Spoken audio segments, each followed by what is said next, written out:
So what was that process like, being tried as an adult and getting a life sentence? Um, wow. All right, so in my situation, I was already incarcerated at the Juvenile Detention Center, um, CDH, for possession with intent of marijuana and just some minor offenses that I caught at high school. The first month or so that I was in high school, but they came to me. They kept coming to me, the detectives. They kept coming, talking to me, pulling me out, talking to me about different stuff. When I was on the streets, I was hanging with nothing but older dudes my whole life. So I was around all kind of stuff that a kid shouldn't even see. You know, hear, see, be around, repeat, none of that stuff. So before I know it, one morning I wake up and my homeboy now. And I just knew it. Something told me like this bad. I talked to him, he running stuff down to me. I'm like, oh, this ain't looking good.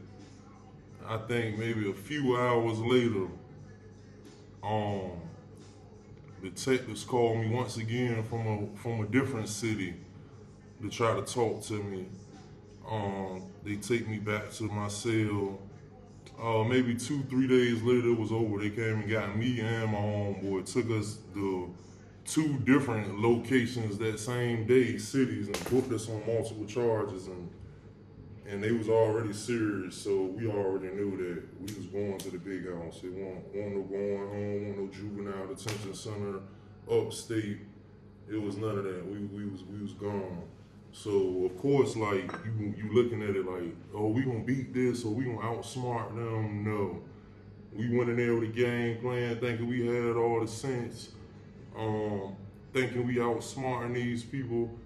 Whole time the adults in the situation already lined us up, so it only just made things even sweeter. So we both left up out of there with charges we couldn't even possibly do. I was incarcerated for some of the charges they even hit me with. But that's a whole nother story. But after that, back to the detention home. Now it's no more, in the mind state of trying to get home or getting ready to go home. Now what you gotta wrap your mind around what's to come. And you can only go off of what you've been hearing. Like I never been locked up, never been through the system, so it's all kind of stories. And mostly I was gathering information about upstate, Beaumont. That's where I thought I was headed. And then boom, out of nowhere, one court date turned into, a change for the rest of your life. Like you go from the juvenile detention center, where it's a different kind of vibe. The staff there more like, fake aunts, fake grandmothers and stuff like that. So it's a different vibe. A lot of fights, whole lot of fights, but nothing past that really. And boom, you step in that juvenile courtroom and they tell you, you being certified. So I was sent straight to a jail from that point. Hit with all the different felonies, went to court, certified. They sent me over to the jail. I was booked in like any other adult. They go through the jail process, strip button, that gets searched in front of all grown men, all kind of jokes. Oh, don't drop the soap, all the trash talk that they give you, juveniles or anybody coming through there about the rapes and all that, like it's a joke, a game. But really, like you see what's going on and you understand that you got to keep pushing, but really you numb inside. For real, you want to cry. Like that's all you want to do is cry inside. But you just got to bottle it up, suck it up, hold it in, and keep it pushing. Like you try to daydream about going home, hoping to beat your case, but it's a long shot. It's a grim reality, really. It's just like a pipe dream for real. Once you get hit with them type serious charges, you know what I'm saying? So, like I say, that's life changing forever once you get that certification. So it's no going back. It's no more you a kid. Now it's time to man up. You forced to be a man. You like whether you want to be one or not, whether you want to grow up or not, you have no choice in the matter. So all the emotions, like I say, that you should be able to show as a kid and teenager, going through the different phases of being a teenager in high school, 15, 16 years old, is over with. Now it's straight, you know, if you're not a fast learner, you better be one, become one very fast. You know, keep your eyes open. You know, it's just a different reality. It's no more pets on the back. Now it's tough love. It's like, um, get out of line. Ain't nobody gonna pull you to the side and talk to you like in a counselor office, a situation like that. You know, do any minor violations in these jails, and you gonna get beat with a lunch tray in there. You gonna get, you know, jumped out. You gonna get mauled by 10 dudes in there. Like, that's the different things that go on in the jail that wasn't going on in the detention home. Like, it was just straight a different level of, you know, if you're not violent, or if you have some type of violent tendencies, yeah, this is the time that you have no choice but to dig deep and pull it all out. Like, you have to be the aggressor, you know, in every situation. And that's what that's what I became. Like, I never was a aggressive type person. Like, of course I could fight, hold my own. No, I like to really be a pretty boy, you know, sell my little drugs, make my little money, buy my little clothes. Like, that's just it. That's like, but when you get inside of there, it's like, no, you gotta be a savage. You gotta be ready to grab one of these trays and beat the life out somebody's ass if they even look at you wrong. You gotta like demand the phone. Like, it's no, hey, yo, who last in line? It's no, hey, look, what's up with this phone line, yo? I'm getting in this line. Like, it's that kind of aggression that you must show 24/7. So it's like you start to train yourself into this mode of survival, of savagery, like, so that you don't get preyed on, so don't nobody just sit back and indirectly prey on you. Like, you have to stand strong, like, through the door. And some people might call it childish or whatever the case may be, but I had to do it as survival because I didn't want to wait to be in a situation, or no, I just cut through all chases. Like, I just went in there with a chip on my shoulder. It's crazy. I used to watch the show on HBO about Rikers Island and stuff. It's like, I'm never getting locked up. So now that I'm in there, it's like, you here. It's no going home. It's no, you was just joking, you in here. So now you have to sharpen a toothbrush. You know, you have to learn how to fight. Take a loss. Like, it's different levels of stuff you had to learn. On the streets, it was, you know, people laugh at you, you get beat up, you get mocked, humiliated, whatever. In jail, it was different. In jail, it was a badge of honor to get beat up, you know, because it showed that you're going to stand for yourself. So me knowing, when I learned that, oh, I didn't mind. Like, even if I knew I would lose, because it's a grown man, like, I'm going to take flight first, right? And whatever happened, everybody going to remember this little ass light-skinned dude punched me in the nose or hit me in the head with a tray. So that's like the mark that I had to start making for myself, that others taught me. Like, look, you ready to go. Sad to say, you might have a long time before you be able to see them streets again. You have to lay this foundation now. Just let it be known. When people see you, they know. Don't even play with him. Don't joke. Don't try him. It's gonna end bad if you're not trying to go to that level. And that's what a lot of people get caught up and wrapped up in, because it's hard to shed that. Once you've been doing this militant, violent, super aggressive, it's hard to just tone that down. It's hard to go out and have a normal conversation. Like, I've been home years, still have to work on that kind of stuff. But yeah, going into the jail, I had to turn it up way more. I really had to reshape my identity. I always had manners and that kind of thing. I never let that change though. Like, and a lot of the deputies, and they would take it as I'm being sarcastic, but I'd be like, yes sir, no ma'am. And you know, people around me like, man, why the fuck you addressing them like that, man? No, fuck. But that was just something to me, certain things that I wouldn't let them change. Like, if I was on the street, I would say this to these people, regardless of their position or whatever. So that was instilled in me from my stepdad, so I kept that. But a lot of other characteristics that I had to take on in survival tactics and skills. Like I had to absorb it really fast, moving from the detention home, being dropped in with a bunch of grown men. Like that in itself is traumatizing. Like for real, just you, like I told you before, you knowing and you seeing these type people on the street. Now you in here with them. It's nowhere to go. It's you. So it's like you got to play the game. And when I say play the game, you got to survive. So no matter what, all costs, whatever foot you start doing your time on, that's the foot you have to end it on. And that's what I was taught, and that's how I went through the system. Of course, I grew up and smartened up, got a little wiser, but yeah, that was like the beginning course of it. Like it's a long process, but with back and forth court dates. But once you in there, go through the trial process, like I said, I was already in the jail. So it's like you already guilty, you already going, like they already got a bed waiting for me in prison. That's what it seemed like. It just happened so fast. So in the jail, go to other city jails and get little situations straight in court. And this main one here, like they already knew what it was gonna be. Life, a life sentence, no parole. Because Virginia didn't have parole, it was abolished. So they knew what it was gonna be. So it's nothing you can do to prepare yourself to receive a life sentence.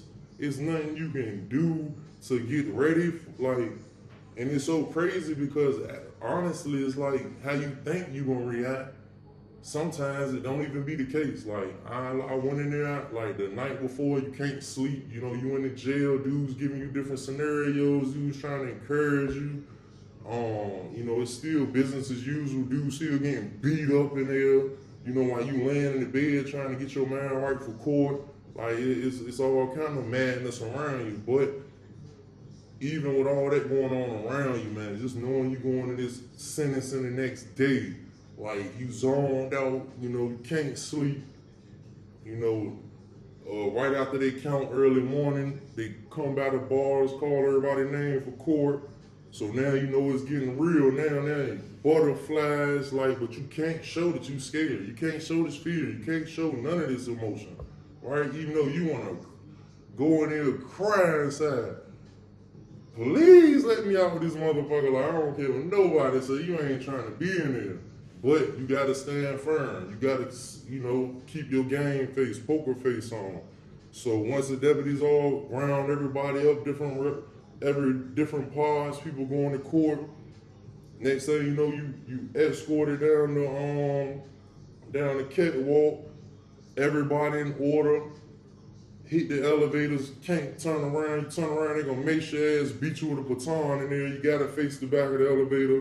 It's just crazy. It smell like morning breath, it smell like a hospital, people musty.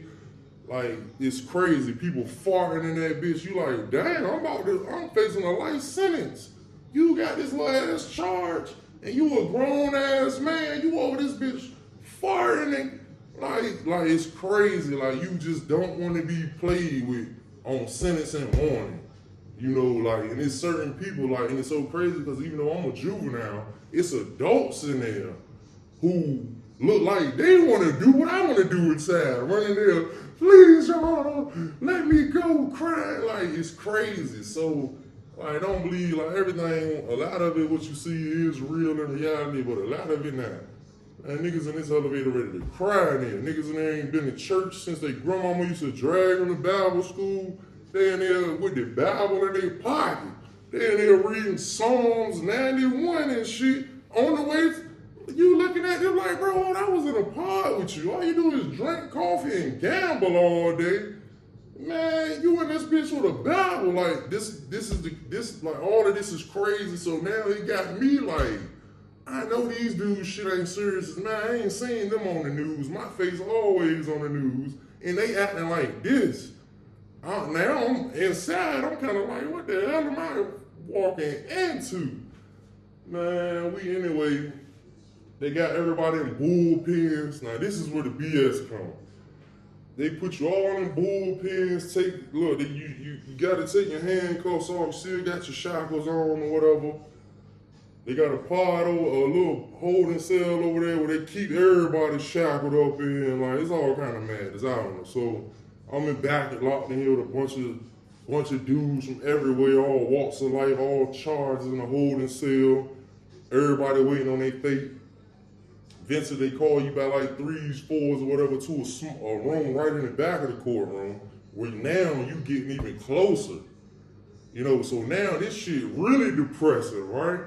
Because in your holding cell, it's a window. You can look in the holding cell across from your window. Man, people coming back crying. I'm talking about grown men and women. It ain't funny. I ain't making a laugh mockery or nothing, but it is serious. It is so depressing back there. That's traumatizing, right? Man, one time I was back there, was a pregnant lady back there. She was falling on the ground. I was like, oh my God. Like, what though? Man, anyway, I go in there, they escort me in there. I'm just numb, nervous, butterflies, really don't know what, this is my first time. So I see my mom, see a couple other people in there, fake smiling and like everything all right. I'm looking at them like this shit ain't all right. Anyway, they make you stand up.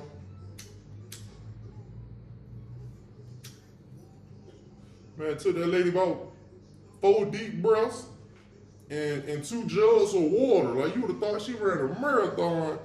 How long it took her to read all the sentence she gave me. It all equal to life. That's all I got to say. Life numbers, dog years, lunar years, Elroy Jackson, man. Man, that lady didn't have to do that, but man, she smoked my boots in there. I'm talking about, I swear my paperwork was smoking in that mom. I ain't lying.